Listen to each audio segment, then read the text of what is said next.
Hello and welcome back to another edition of the Michigan Conservative Roundtable. My name is Mac. This is TJ. I'd like to thank all of our current subscribers. We'd like everyone to check their subscription. We are sitting at 912 as we do this recording on Sunday morning, and we're getting some people. We're losing subscribers. I suspect YouTube is continuing their assault on us, and that's been going on for a while. I criticized them in a recent video, and they've been hammering us ever since.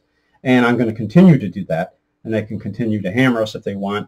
You can watch us on BitChute, Rumble, YouTube, and follow us on Facebook and Gab, and we'll see what we can do about increasing the number of our views. But today we're going to talk about one-party governments. Isn't any good?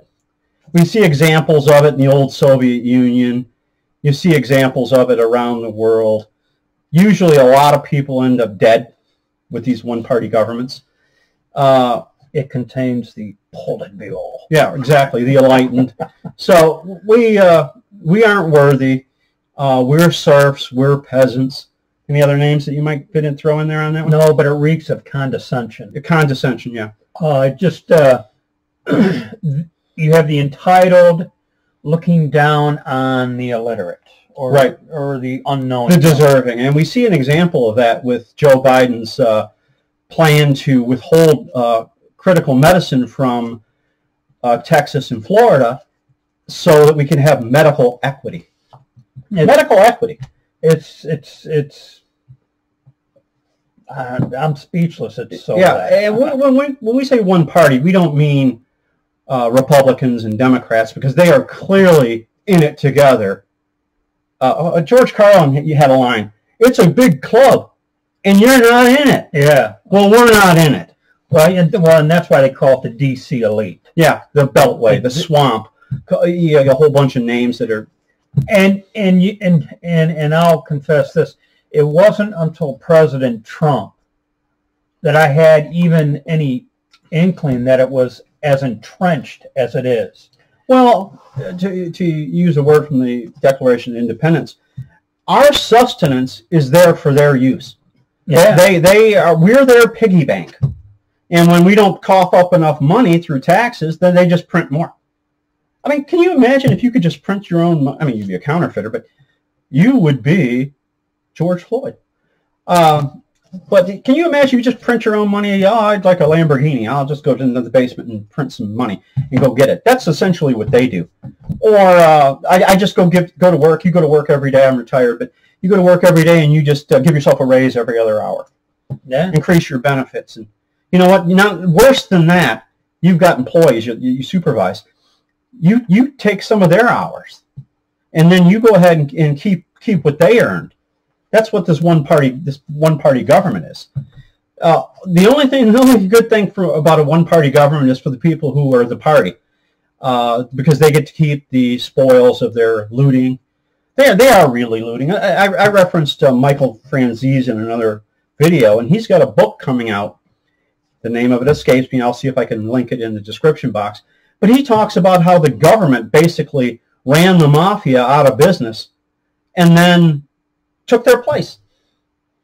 How the government runs very, very much like the mafia. And you're either a made man or you're not. Yeah, for sure. Nancy Pelosi, Gavin Newsom, Dianne Feinstein, who's, she looks like a mummy they drug out of a pyramid. She's been. They do say she's suffering from dementia worse than Biden right now.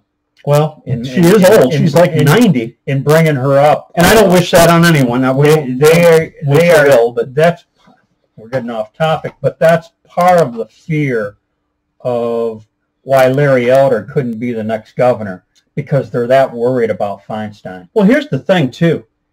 67%. He got 67%. That just reeks of what I fear is coming. We can sit here and say that electoral anomalies were out the wazoo in California, but you know what? If we're not even controlling the system, you can't. We're saying it out of just sheer, how can it not be? If Democrats run the table in 2022, you will know all you need to know about whether or not we have a one-party government. And that government is not interested in taking care of you. I'm infuriated that John James did not in any way protest the He didn't even put up a fight. That guy, he put up zero fight. Well, I think the only one who said anything was Melissa Carone. Yeah, and look what she got. Yeah, and they're labeling her as an out of control radical. Well, that's what they're doing with Marjorie Taylor Greene, who I fear, as I see her, is becoming a little bit AOC-like.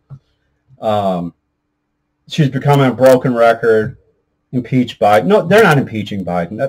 That's a pipe dream. And you know what? Going to the premise of a one-party system, I'm not convinced impeaching Biden would do anything. Would do anything because he's just the figurehead of a one-party in control. It's a one-party on cruise control. Right. I mean, you or I could be sitting at the Resolute desk in the Oval Office. It wouldn't matter. And nothing would change. No. I don't think anything would change. Well, some things would change if I was sitting. Well, that's if you're assuming you had authority. Right. Which you wouldn't, though. No, Barack Obama is running this government. This is the same man who pronounced that he was going to fundamentally change America. I heard that, and I think most people heard. I'd say new and successful. Yeah, he sure has been. And they're saying the top leaders in the Pentagon were put there by Obama, and these were the guys that took Trump out at the knees. Yeah, well, they did a coup, and again, the elephant in the room nobody wants to talk about. We're all going to pretend that we have rights, and we go about our daily life not worrying about it. Because how much longer am I going to live? So what do I give a damn? Well, I give a damn. And I'll tell you why I give a damn. Because people before me paid the ultimate price to give me what I have. And I'm not giving it away without a fight. So for you people who are too lazy or stupid or whatever your problem is to give a damn, well, you know the Tiger score, but you don't know about the genocide going on in China. Well, you'll know about the genocide that's going to go on in this country. Because I believe it's coming. The thought police will put you in a camp and you'll get your mind right, boy, or you'll get dead. So with that, I guess we'll wrap it up and call it a day. No more rants. No more rants, at least not in this video. Ranting is what we do best. I think that's when we're at our best, when we're a little bit PO'd. But as we like to say, be safe, watch your six, and don't tread on me.